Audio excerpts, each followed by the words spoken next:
And I'm going to show you some foam rolling exercises today, specifically for runners. So runners have a lot of issues with hip and muscle imbalances through the pelvis and low back that can affect down towards the knees and ankles. So I'm going to show you some really effective things today that might help you out with that. You're going to sit right on the foam roll here. Just going to cross the ankle onto the opposite leg and just slightly lean towards me. Good. So we're going to do this in 3 segments. So if you find a knot there, Jeff, stop and just work on slight oscillations in that spot until it works itself out of it. And then you can go through the whole muscle again. And then the final position here is leaning towards me really farther than you think you want to go. So you don't want to get all the way on the side where you're going to hit your hip bone, but you want to get fairly far out here to get towards the insertion of the muscles. And that's a part of the muscle that most people forget. That is a very tight area in through there. Jeff's doing a good job of not making any faces. Good. So the other part that gets really tight is an area where the muscles in the glutes come together with the TFL, which is the top part of the IT band, and a lot of runners have difficulty with their IT band. So I'm going to ask Jeff to lean all the way onto his side facing me and take your top leg, bend it up, good, and bring this arm straight down here or here depending on how you're comfortable.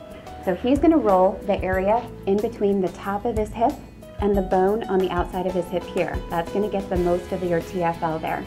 So he's going to work about a 6-inch segment straight down the middle, and then he can roll slightly to the back to better get that junction between the TFL and the muscles that attach in the outer hip. Good. Then from this position, he can roll onto his back again and get hamstrings. And you can do both hamstrings together like Jeff is doing right here and slide back and forth. Or if that's bothersome to the shoulders or your back, you can bend one leg, so just in front of the foam roll, bend your knee just in front of the foam roll. And he can also work the different sides of the hamstring by rolling his foot in and rolling his foot out.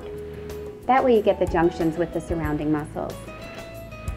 If you're not getting enough weight through the muscle, you can take your other leg and place it on top of the leg you're working on and get a little bit more weight bearing and a little bit more pressure through the muscle to work it out. And same thing in this position, he can still roll his leg in and roll his leg out to get the junctions of the hamstring. And again, 30 to 45 seconds in each position should do it. So here we can go down to your calf muscle, and this is done in the same position as the hamstring. So you can start by doing both calves together. So you want to lift your backside up a little bit there, Jeff, so that you can roll all the way through. Good. You can also do one at a time, so he can bend his knee up to take some weight off his shoulders and back. Good. Or he can stack one leg on top of the other like we did with the hamstrings. Good. Now the gastrocs, your calf muscles, have 2 heads to them. So just like we did with the hamstrings, you want to roll your foot in to get the medial gastroc, and you want to roll your foot out to get the lateral gastroc. And one last area that I want to show you is the upper back. Rolling through your thoracic spine can take a lot of pressure off the muscles that cause all the imbalances through your hip. So I'm going to ask Jeff to lie down on the foam roll. So this goes right under the mid part of the back. So he's going to hug himself here to pull his shoulder blades out to the side and allow some mobilization to happen through the mid back here.